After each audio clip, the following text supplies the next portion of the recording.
Hello everyone and welcome to our YouTube channel Humanities Adda. And को इस video में मैं आपको चैलेंजेस ऑफ नेशन बिल्डिंग पढ़ाने वाली हूँ। Basically I will tell you how we will proceed and how we will deal with this chapter in segments and in fragments. मैंने इसको डिवाइड कर दिया छोटे छोटे पोर्शंस में, तो उस तरीके से हम इसको डील करेंगे।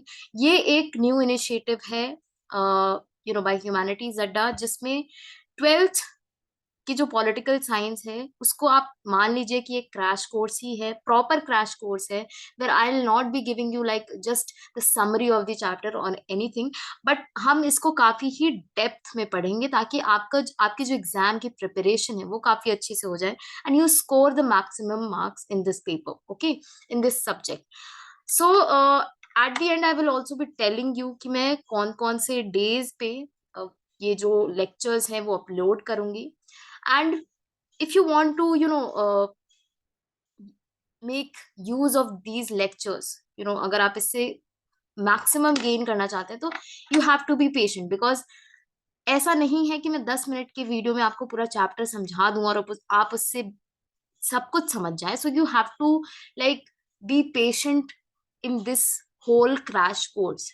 अदरवाइज अगर आप चाहते हैं कि 1 घंटे में एक चैप्टर हो जाए तो that is not possible. Even if it is possible तो वो छोटे छोटे पार्ट्स में ही हो पाएगा, so that I can explain the little the terms that are there in this book. Okay, so first of all, let me introduce myself. My name is Amisha Gautam, and I have done my graduation in history from Delhi College of Arts and Commerce, as well as my MA in history from Delhi University itself, and I'm also preparing for UPSC. Okay, so I have like given now third this year it was my third attempt, and I'll be attempting next year too. सो यहाँ पे अब हम देख रहे हैं कि जो chapter है वो हम करने वाले हैं चैलेंजेस ऑफ नेशन बिल्डिंग। ये आपके सेकंड बुक का फर्स्ट चैप्टर है, if you understand. So study plan क्या रहेगा इस चैप्टर का? First we will deal with the introduction. Introduction में कुछ ऐसा स्पेसिफिक अलग से नहीं है, बट आपका जो फर्स्ट पेज है इस चैप्टर का, उससे रिलेटेड जो भी चीजें हैं उसमें जो चीजें लिखी हुई है उसको हम एक बार उसका ग्लिम्स ले लेंगे। We will understand the things, the context of this chapter. Then we will talk about the 3 challenges जो इंडिपेंडेंस के बाद इंडिया ने फेस किए थे और जिनको ओवरकम करना था बेसिकली। उसके बाद next we will talk about the first challenge, that is the partition displacement. Partition और उसके कारण जो डिस्प्लेसमेंट हुआ और रिहैबिलिटेशन हुआ उसके बारे में we will talk. And in the fourth lecture, we will talk about the princely states and the integration of princely states. Fifth lecture में हम डिस्कस करेंगे reorganisation of states. And last we will see the PYQs from this chapter. तो हम previous year questions को करेंगे, you will be solving the questions. मैं एक Telegram channel भी बना दूंगी if you are going to do it very properly and if you are going to be regular, so we you need to answer the questions and all। तो आप वहां पे अपने आंसर्स अपलोड कर सकते हैं। वो मैं एक system I'll just make a channel for that. Now let's begin. So in this lecture what we are going to do is introduction. तो यहाँ पे हम थोड़ा सा जो है बेसिक्स इस चैप्टर का अंडरस्टैंड करते हैं, इंट्रोडक्शन पढ़ते हैं कि क्या है एक्चुअली इस चैप्टर में जो हमें पढ़ना है। ठीक है, तो हमें इंट्रोडक्शन में सबसे पहले तो आप देखिए कि इंडिपेंडेंस 14-15 अगस्त, द मिडनाइट में जो भी सिनारियो है, हमें इंडिपेंडेंस मिल गई थी। The whole national movement is part of the और मॉडर्न हिस्ट्री, तो वो हम अलग से जब हिस्ट्री पढ़ेंगे तो हम करेंगे। Then special session of the constituent assembly 40 ये मिडनाइट को रात को हुई थी, जिसमें जो हमारे फर्स्ट प्राइम मिनिस्टर हैं जवाहरलाल नेहरू, उन्होंने एक स्पीच दी थी जिसका नाम है ट्रिस्ट विद डेस्टिनी स्पीच। तो एक तरीके से आपको याद रखना है कि ये स्पीच किसने दी थी, किस इवेंट पे दी गई है, because even if you are like preparing for CUET और आप दोगे ही ऑब्वियसली, तो उन लोगों के लिए छोटे छोटे डिटेल्स याद रखना। In fact even though this is a very इसको बोल सकते हैं कि बहुत ही कॉमन है ये detail, but even then you need to remember it. Moving on, sorry, introduction हो गया। अब यहाँ पे हम गोल्स की बात करते हैं। तो हम देख रहे थे कि जब इंडिपेंडेंस इंडिया का जो नेशनल मूवमेंट है, फ्रीडम स्ट्रगल है, उस टाइम पे अलग अलग, you can say that there were many voices in our national movement. मतलब अलग अलग वॉइसेस होंगी। What do you understand by many voices? ये हम इसी लेक्चर में थोड़ा बहुत देखेंगे, अंडरस्टैंड करेंगे कि what do we understand by many voices.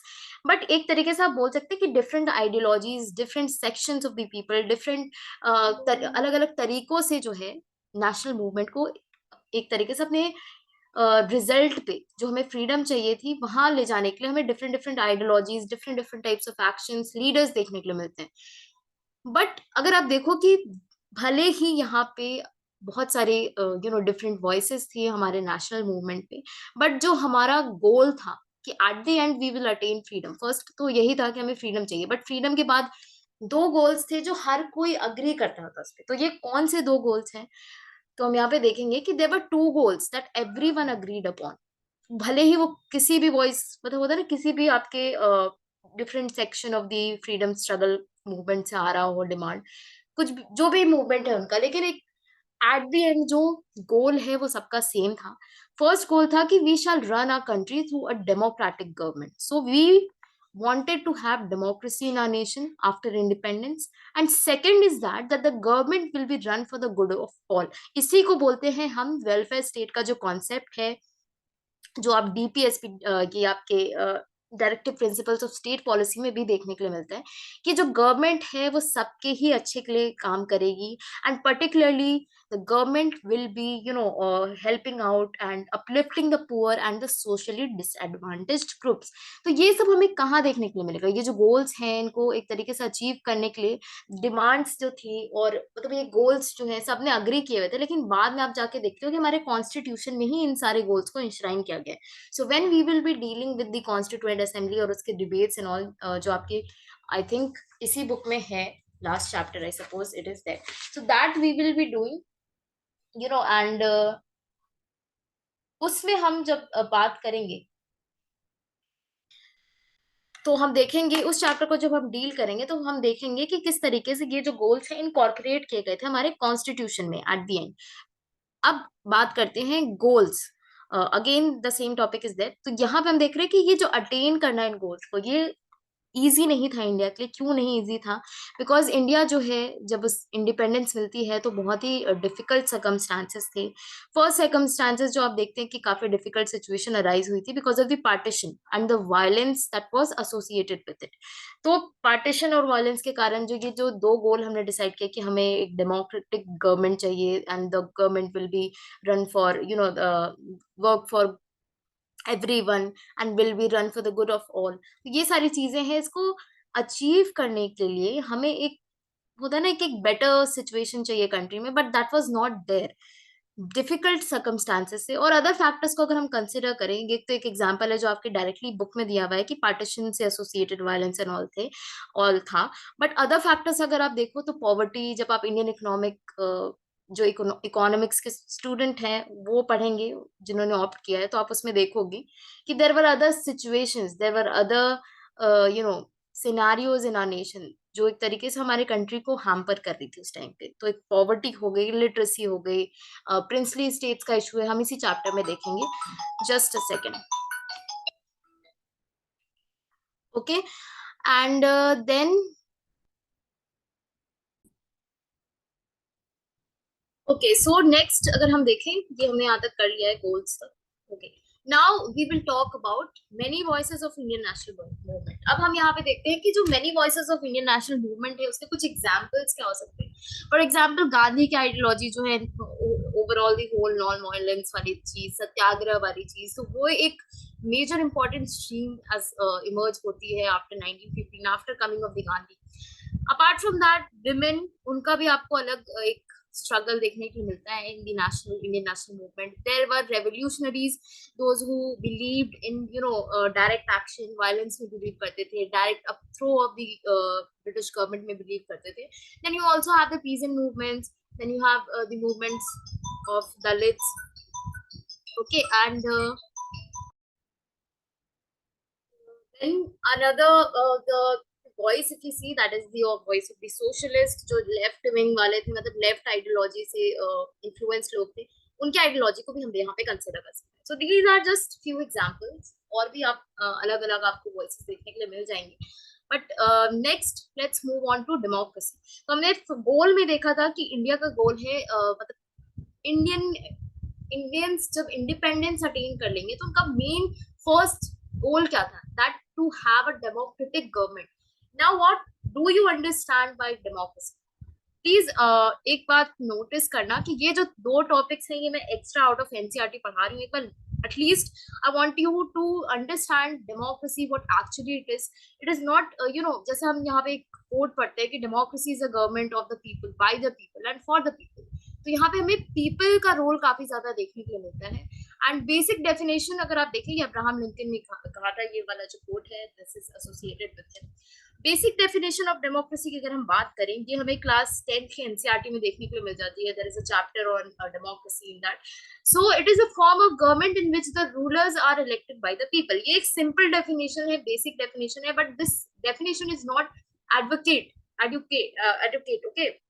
ये सिर्फ इसी को डेमोक्रेसी नहीं कहते हैं कि अगर जिसमें रूलर्स जो है वो इलेक्टेड बाय पीपल हो जाए, that is not a proper democracy, or you can say that is not a proper definition of democracy. What other important features of democracy are, जो rulers elect हुए हैं, the rulers elected by the people take all major decisions. तो ऐसा नहीं होना चाहिए कि आपने एक पर्टिकुलर सेक्शन ऑफ रूलर्स को इलेक्ट किया और वो रूलर्स जो इलेक्टेड है वो पॉलिसी डिसीजंस ना लेके, वो लॉज ना बना के कोई और ही लॉज बना रहा है. फॉर इंस्टेंस पार्लियामेंट में हम लोगों को अपने रिप्रेजेंटेटिव्स को भेजते हैं, तो वहां पे आप देखते हैं कि पार्लियामेंट लॉ मेकिंग करता है. But what happens if the instead of the parliament the military start making laws, so that will be a gross violation of democracy.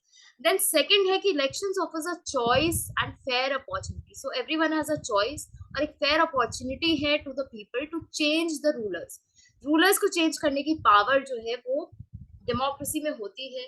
और ये फेयर होने चाहिए, दैट मीन्स इलेक्शंस जो है वो फ्री फेयर इलेक्शंस हो. किसी भी तरीके का आप देखते हैं कि आप को फोर्स ना किया जा रहा हो इलेक्शंस में. इस तरीके के सिचुएशंस जो है ये एक इम्पोर्टेंट कंडीशन है कि आपके पास चॉइस होनी चाहिए अपनी गवर्नमेंट को रिप्लेस करने की. थर्ड अगर देखें तो चॉइस और अपॉर्चुनिटी है ये जो इलेक्शंस की और अपनी गवर्नमेंट अपने रूलर्स को चेंज करने की, वो हर लोग को वो अवेलेबल होनी चाहिए, all the people on an equal basis. तो हमारे इंडिया में आप देखते हैं यूनिवर्सल एडल्ट फ्रेंचाइजी है जिसके according if you are 18 years and above तो आपके पास राइट टू वोट है. Okay, and exercise of this choice leads to a government limited by basic rules of the constitution and citizen rights.